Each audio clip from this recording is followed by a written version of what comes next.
Hi everyone, are you all happy? I think you are all hale and hearty by God's grace. Recently, I have been to one of your classrooms. The room was the same, the furniture was the same, the blackboard was the same, the windows and the small columns of the sky I could see through them were the same. But without you, I felt it's quite empty over there. Frankly, children, it was very difficult to be there, to remain there just for a few minutes. Your presence make all the difference in a classroom. I felt like a main celebrant standing there at the Sanctum Sanctorum without anybody there to participate in the offering. I couldn't bear it anymore. Hope to see you soon, and I pray things to be normal. Yesterday, we dealt with the preamble to the Constitution. Actually, we began the lesson.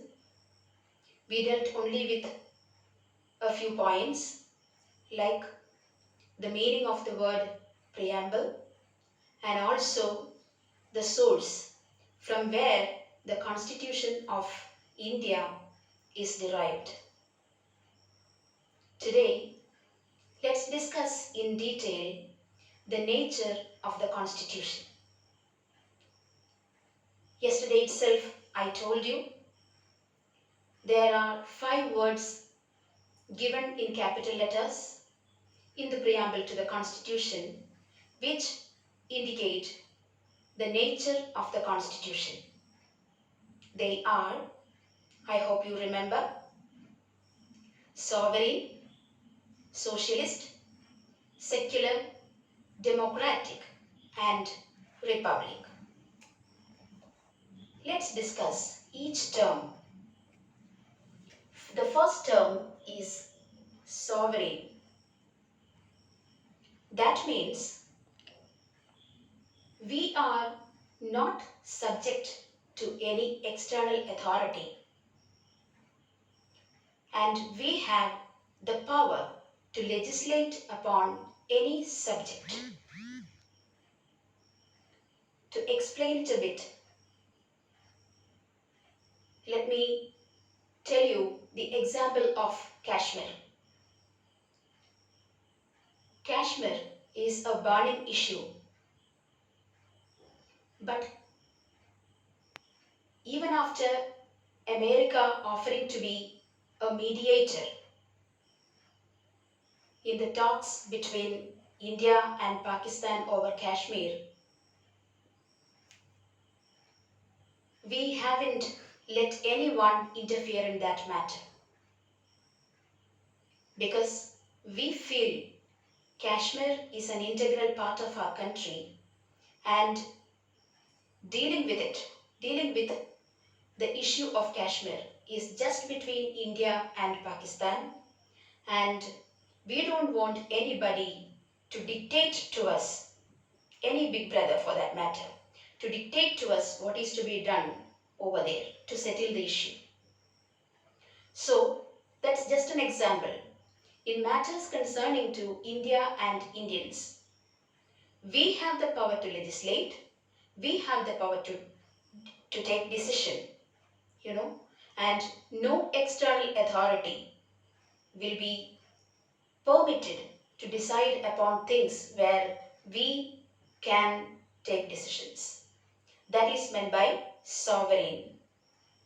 Next, we have the term socialist. The term socialist was not there in the preamble when it was adopted on 26th November 1949. Later, through the 42nd Amendment of the Constitution in 1976, this word was included in the preamble.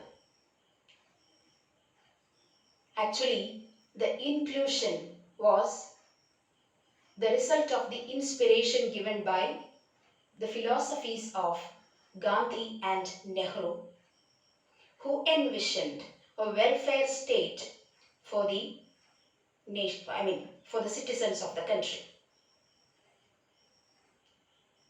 So, the term socialist means a situation where a welfare state is ensured for each and every citizen of India, where everybody is treated equal, where everyone is given equal opportunity, where everyone is given equal freedom,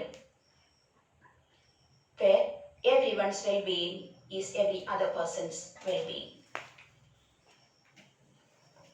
Coming to the third term, secular. This word also came to the preamble through the 42nd Amendment. The term secular indicates that the state has no religion. We practice positive secularism in India, and every Indian citizen has the freedom to practice, profess and propagate his religious faith. You are aware that in India, people of different religions live in perfect harmony. We practice positive secularism. Every Indian citizen is free to believe in a particular religion.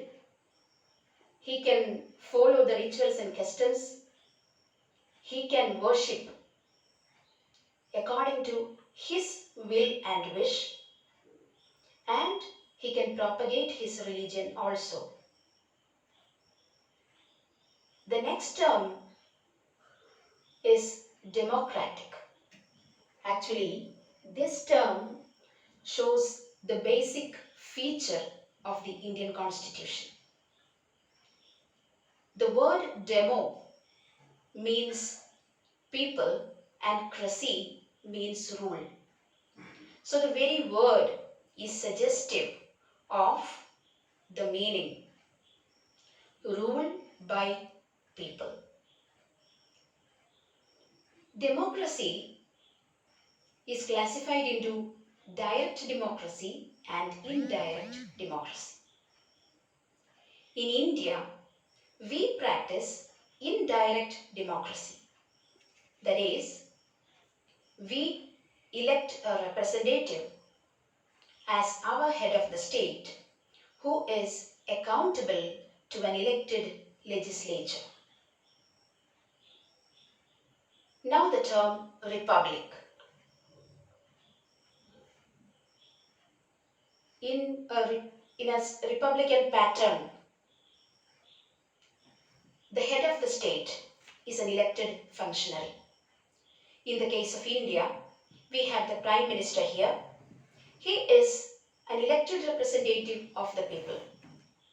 In other words, people have the sovereignty. They are the supreme power. For them, a representative whom they elect will become the head of the state. So is the case with the nominal head of the state, who is the president. Both are elected functionaries. In other words, no person nominated by heredity can become the ruler of India, or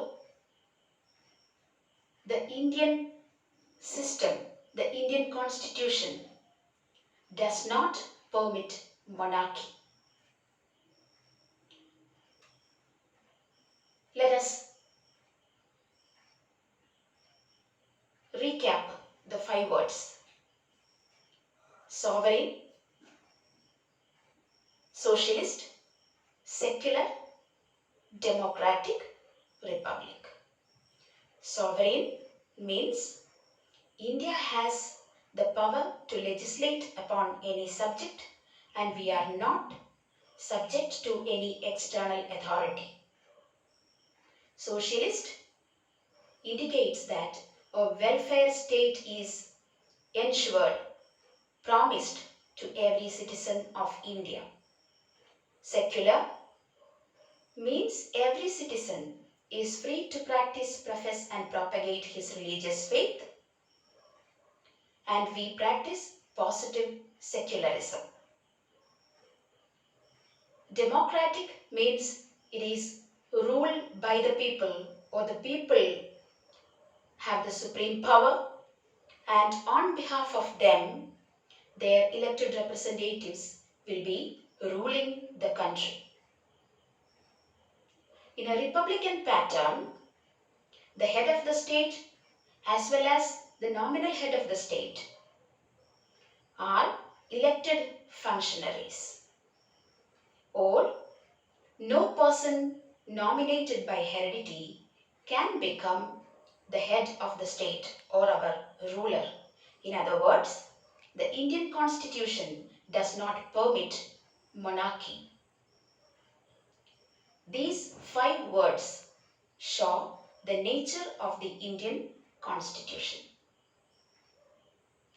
In the next tutorial video, we will deal with the grand objectives of the Constitution.